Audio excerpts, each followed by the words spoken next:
Actually, Varna system, it's a concept of North India, not South India. But in the period of Sangam, Varna system there in cultural conditions.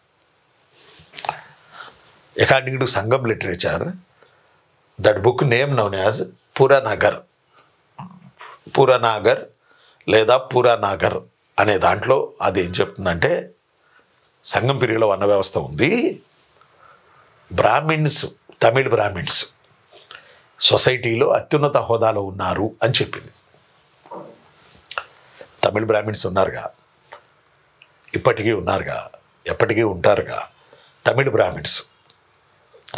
వీళ్ళు సొసైటీలో top హోదాలో ఉన్నారు. ఒకప్పుడు వర్ణ సిస్టంలో ఎలా ఉండేవాళ్ళు అలాగే టాప్ సిస్టంలో వీళ్ళు ఉన్నారు. బ్రాహ్మిన్స్ వర్ణ వ్యవస్థ ఉందని పురానాగర్ అనే గ్రంథం మనకు చెప్తుంది. కాబట్టి society divided classification based upon వర్ణ సిస్టమ్. వర్ణ సిస్టమ్ మీద ఉంది. ఇందులో తొలి ప్లేసులో బ్రాహ్మిన్స్ ఉన్నారు కాబట్టి బ్రాహ్మిన్స్కి సొసైటీలో మంచి గౌరవం, గుర్తింపు ఉంది అని చెప్పింది సంగం పీరియడ్లో ఉన్నటువంటి వర్క్స్. ఆ తర్వాత ఇక రెండో పాయింట్ ఏంటంటే సతీ సహగమనం ఉంది. సతీ సహగమనం ఉంది. సతీ సిస్టమ్ దేర్ ఇన్ సొసైటీ. భర్త చనిపోతే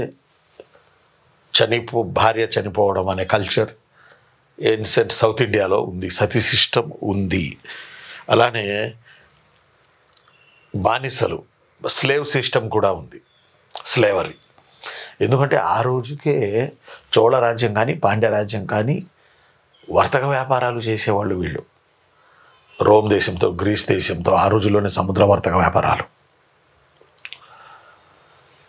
అర్థం. అట్లా అప్పుడు ఆ వర్తక వ్యాపారాల్లో సరుకులు డంప్ చేయడానికి, సరుకులు వేయడానికి, అలానే యుద్ధంలో గెలిచిన వాళ్ళు ఓడిపోయిన వాళ్ళని, ఈ రెండు మెథడ్స్ ద్వారా స్లేవరీ సిస్టమ్ సంగం సొసైటీలో ఉంది.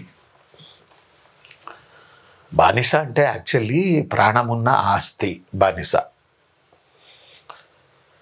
రకరకాల బానిసలు సంగం పీరియడ్లో ఉండేవాళ్ళు సొసైటీలో. అంతఃపురంలో పనిచేసే బానిసలు, పొలాల్లో పనిచేసే బానిసలు, చిన్న చిన్న కర్మాగారాల్లో పనిచేసే బానిసలు, పొలాల్లో పనిచేసే బానిసలు. పొలాల్లో పనిచేసే బానిసలు అంటే యుద్ధంలో ఓడిపోయిన వాళ్ళని పట్టుకొచ్చి వాళ్ళని స్లేవరీ సిస్టమ్ కింద నెట్టేస్తారు. ఓడిపోయారు కాబట్టి యుద్ధ ఖైదీలు, they turned slavery system, war prisoners.